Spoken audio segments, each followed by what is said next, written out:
Okay, so yun nga, no, madre. Good evening. And then, morning na pala kung tutusin kasi 2:44 AM na ng December 26. So, late Merry Christmas nga pala sa lahat. So, ito nga pala yung pinaka, latest na content ko for the Nest.js.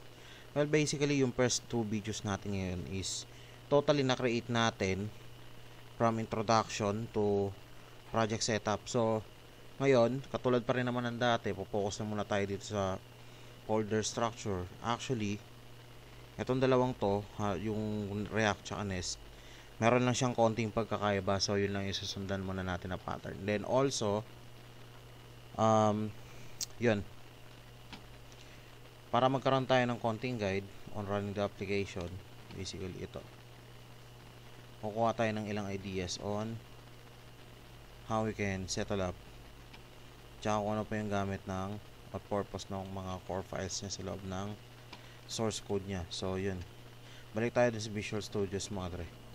So kung napapansin nyo, halos meron siyang typical same similarity within the other JavaScript frameworks na meron tayo ngayon sa industry, especially sa software development. So, if you have been already familiar with the Node.js, Express.js, and also some kind of other frameworks for JavaScript, also pati na rin sa React UI library for frontend, laging hindi mawala yung isang bagay na pag nagde-develop tayo, once nakapag meron na tayong or nakapag-create na tayo ng isang project sa isang JavaScript framework or sa isang JavaScript UI library. So, bakit ko sinasabi na UI library tsaka framework? Meron kasi mga iilan na JavaScript mga latest updates ng JavaScript frameworks or yung iba na typically tinatawag talaga lang siya na UI library and hindi talaga totally framework. So, kung naguguluhan kayo dun sa part na yon, eto, try nyo basahin yung documentation na React.js. So, on their website, ito tayo, React.js, JS pala, sorry. Quick start tayo. So, kung napapansin nyo, ito pala, si React.js, dineclared niya, yung sarili niya, as an open source front-end JavaScript library for building a user interface based on components. So, typically from the word itself sa React, sinabi na nila na hindi sila framework. They are also totally known as library na ginagamit for building a specific user interfaces based sa component-based architecture na tinatawag. So, katulad yun noon, last na diniscuss natin for a few more episodes. Try nyo balikan yung last na naging topic natin, which is yung component-based architecture doon. Doon yung yun yung pinaka-key point niya. Kung paano nabubuo o paano ginagawa yung React. So, yun. Balik tayo from the start doon sa ginagawa natin. So, Visual Studio. So, as we notice here, kung napapansin nyo, na yung actual na structure ng folder niya is, although yung, hindi ko lang sure kung yung iba bang iba pang mga frameworks ng JavaScript is totally meron na nag-exist na distribution folder. Alam ko kasi ito, pinaka-typical lang itong nagagawa kasi in the usual place na kapag meron tayong ginagawa na framework or project na may kinalaman sa TypeScript. And usually, ito talaga yung kadalasan na hindi nawawala. So, ito, hindi naman to masyadong minamind on kasi ito more on compilation lang naman siya nagpo-focus and also deployments. Ganon din yung node module. Bakit? Kasi ito, pag hindi sila talaga totally ginagalaw, as in talagang fixed na configuration na siya dito sa loob ng mismong application mo na ginagawa at the same time while you are developing something else like. So, etong distribution folder, technically, it's already fixed up like this. Same din siya ng node module. So, Sa lahat na nakapanood na nung tutorials ko within the React, malalaman nyo kung para saan to. And at the same time, sa mga bago lang din ng mga audience natin, discuss ko na rin sa inyo syempre. So, node modules kasi, dito na kasi nakalagay lahat ng mga packages and other some kind of libraries and stuffs na kinakailangan natin gamitin for our server-side application development. Especially ito hindi lang siya totally ginagamit sa server-side application development bagkos sa ibang UI library ng JavaScript, also yung other frameworks na rin ng JavaScript, ginagamitan din talaga siya ng node modules, which is typically if you are trying to make some kind of a thing na magde-develop tayo through using a JavaScript frameworks, hindi na mawawala si node module sa buhay natin. Lagi at lagi yan. So, more than hundreds or thousands yata ito na library. Doon nyo makikita yan. May mga dev kits pa dyan sa loob. Tapos, state managements. Yun, so on and so forth. Okay. So, dako tayo dito sa mga ilang external files.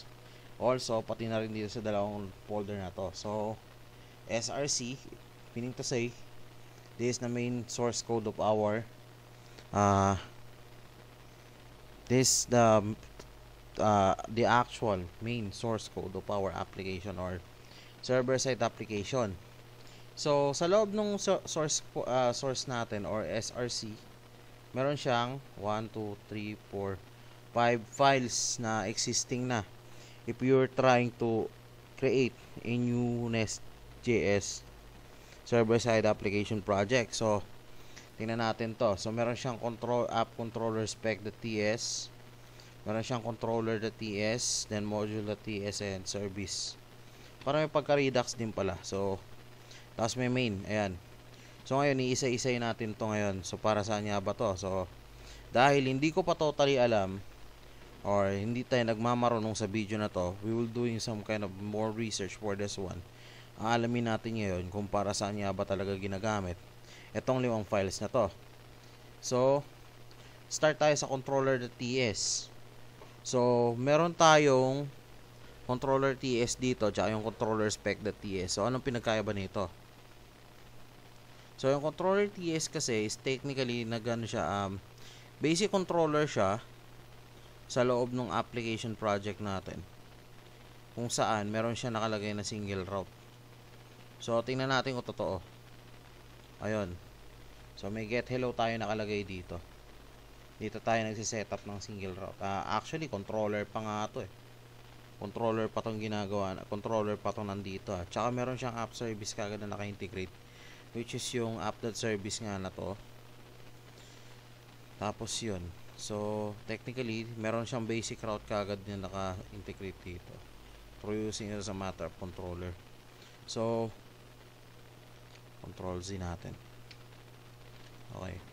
So, ano naman ang pinagkaiba nito? Ano naman ang pinagkaiba ni controller.spec sa controller.ts? So, basically, pag sinabi kasi natin controller lang or controller.ts lang, yung controller natin, ito yung pinaka-file natin for a basic controller na merong single route. Unlike kapag gumamit kasi tayo ng controllers.spec.ts, ito yung pinaka-actual na unit testing ng controller. So, parang some kind of a basic model lang naman din. So, kumbaga ang kinukuha niya kasi dito, diba? Nag-create tayo ng single route dito. Or specifically controller. Dito natin dito na tayo gumagawa ng logic.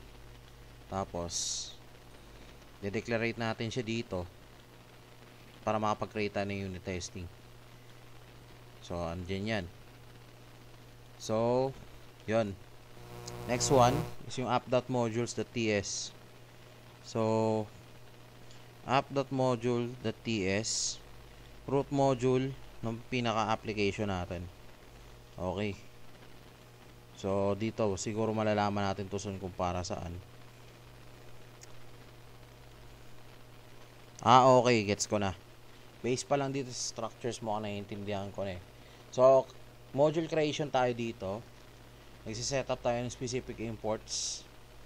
Then, meron tayong specific controller na kinukuha or hinuhugot dun mismo sa controller.ts, app.controller.ts. Tapos, minimix up din natin yung provider through using services. Dito na siguro papasok sa services eh. Ayan, okay, gets. So, si service, tapos si controllers, pinagsama niya dito sa loob ng module. And specifically, itong controller, ang hinuhugot niya dito, papunta dito mismo sa actual na controller nito, is specifically itong get hello, which is pagka nag-create tayo or tinawag natin siya through using browser, laking localhost 3000 na, tatandaan yan.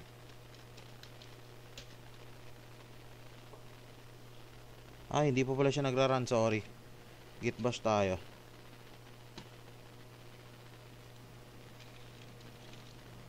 Yan, git bash. Sorry mga dre Sanay kasi yun ng git bash eh. Sunod, magta-terminal na talaga ako sa Visual Studio Code. Sharing. No? Okay, so cd space sample nest project.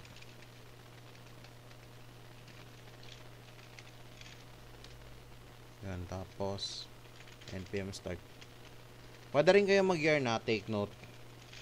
Pero sa akin ginawa ko, tinry ko lang siya na gawin na npm in case, para lang malaman kung mag-work ba. Ayan, so wait natin. Ayan, initialize na siya. Ayan, so kung napapansin nyo, na-get method kasi itong localhost 3000 natin at the same time. Yung response na nilalabas niya is hello world. So, as you can see, yung dito pa lang mismo sa core file natin, nakapag-create na sila agad ng injectable services, which is basically dinedirekta nila dito sa controller. Tapos, kinukuha nila dito sa module ng sabay. So, app controller, tapos sa app services, yung module, yung actual module na library, tinatawag nila dito at the same time. Tapos, meron silang import sa loob. Naglalagay sila if ever na kailangan talaga. Tapos, meron controllers na sinasetup, which is dinugot natin sa app.controller.ts. The same time, yung provider, yung app.service, doon naman natin kinukuha ngayon. Ngayon, saan nga ba didiretso ng lahat ng to? Lahat ng implementation sa controller, sa backend, sa logic, sa services na kinecreate natin. Saan nga ba talaga didiretso dapat yan? Dito tayo ngayon sa main. Ayan. So, ito yung actual main, kung saan dinedirekta natin lahat ng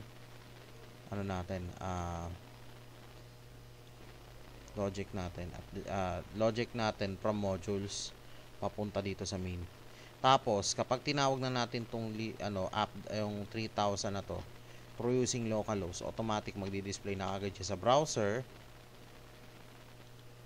hindi kaya sa Postman. Teka, may nakalimutan pala tayong i-download, no?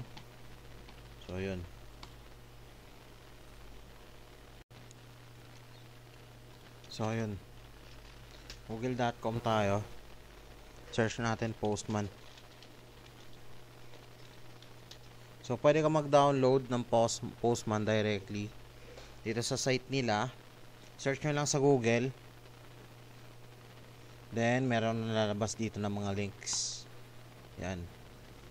So download platform, automatically dito na mismo makikita nyo na agad yung actual na app, then yung version na mag-fit sa inyo. So Windows 64-bit Postman, tapos meron kayong man-verify dyan, download. So wait nyo lang until finish. Ayan. Okay, nagbi-blink tong mouse ko. Ayan, so sa mga hindi nakakaalam, ba't ako nagsabi kanina, baka wag naman sana may magsalita. Ito kasi recently yung naging experience ko before. Nag-try kasi ako gumawa ng content for React.js development project. Doon mismo sa tutorials. Tapos may encounter ko na isang video ko doon. Ewan ko kung na-notice nyo before, na parang merong sumagot doon sa tanong ko. So eventually, hindi naman sa natakot. Pina-cleared out ko muna lahat before ako gumawa ulit ng panibagong content. Tapos, inalam ko muna kung meron ganong ulit incident na mangyayari. So far so good. Wala. Tapos, nire-edit na lang din namin ulit yung video. Tapos, okay na. Kasi kahit kami, di lang naman ako nakasaksi nun eh. Kahit din yung utol ko, alam yung nangyari. Dalawa kami nun. Yung utol ko na panggabi din. Panggabi din siya kung totoosin eh. Tapos yun, nalaman na lang din niya. Pinainggan niya yung video. As in, literally, that way, that how I ask at the same time, he got already have some kind of an idea. Ay, parang may sumagot bigla doon sa tanong mo, kuya, sabi. So, parang kami lahat nagulat. Yun. So, back to the topic tayo. So, yun. Stalling naman na siya. And check na lang din natin. Yan. Joiners. Login tayo. Anyways.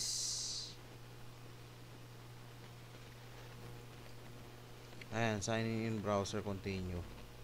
Meron na kasi tayong existing na account. And eventually, hindi ko alam kung gagamitin ko rin ba ito sa corporate. So, yun. Teka lang. Try muna natin i-close to.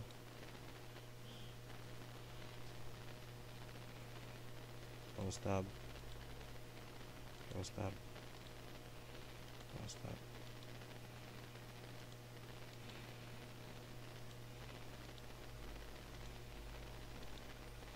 May Valorant pa dito. Lahat na naglalaro ng Valorant, no? Yan. So, Postman. Ito, sige, try natin. Mag-login. Jasper. Ibieto1 gmail.com. Tapos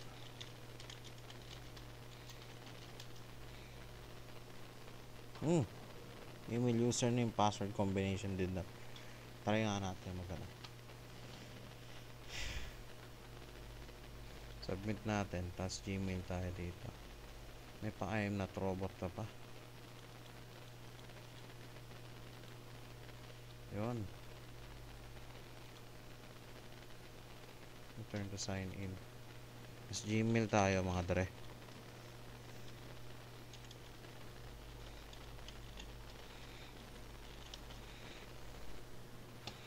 Yun. So Gmail. Postman team. Reset my password. So as you can see, meron naman tayo. Yan. So absolute. Munti ko na masabi.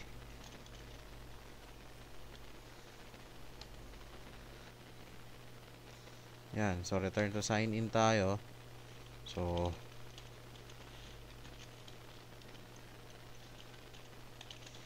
nagkaka-idea na yung iba sa pangalan ko. Kaka-login ko ng Gmail ko. So yun, pasensya na. So wait natin. Try again natin to.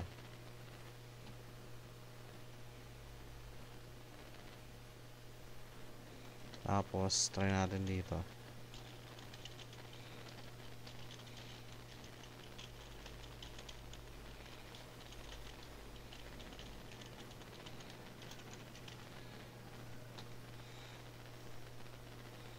So ito yung Postman pagdating sa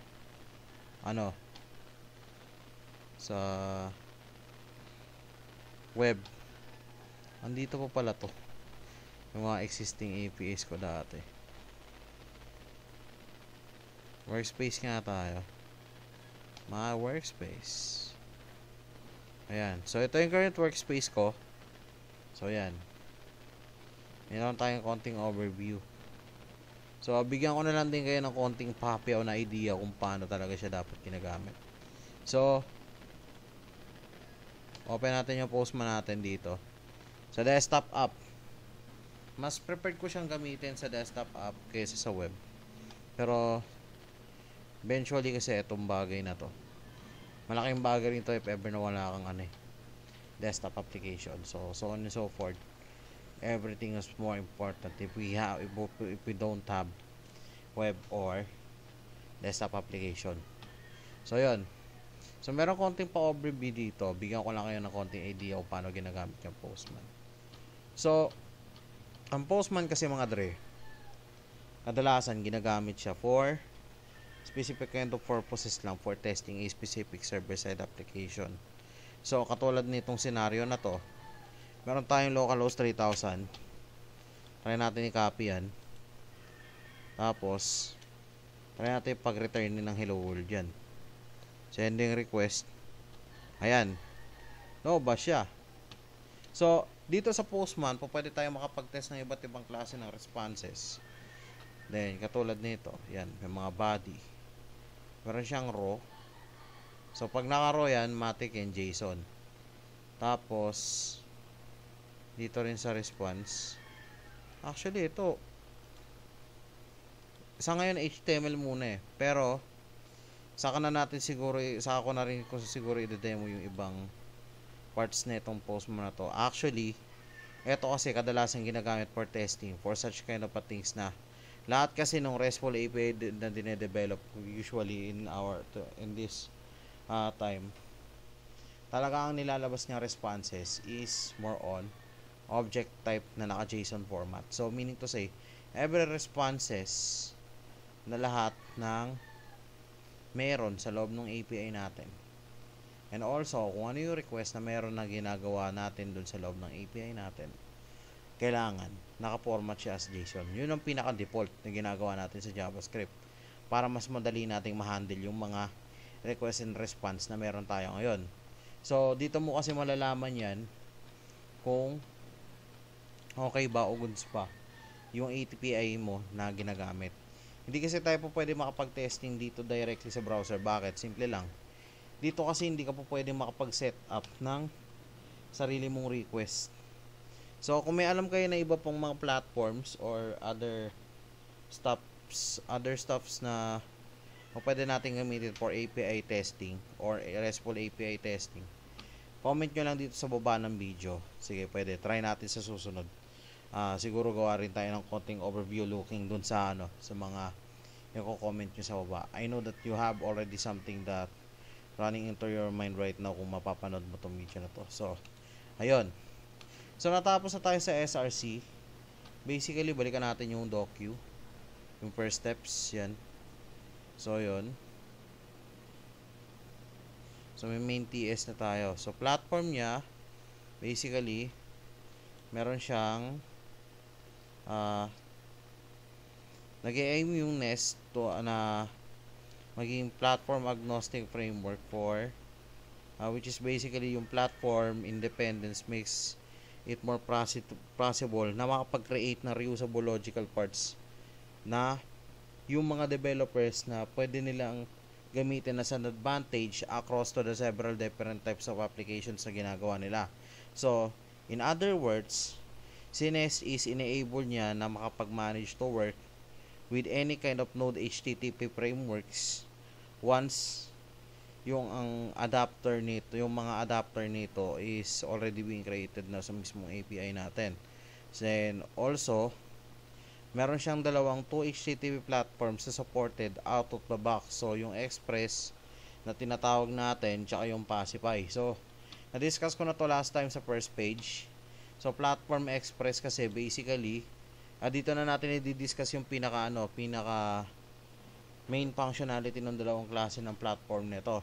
Kasi usually, katulad nung sinabi ko last time, yung gantong klase ng framework for Node is basically based siya sa dalawang klase ng frameworks din na nag-i-exist ngayon for a server-side application development sa larangan ng JavaScript.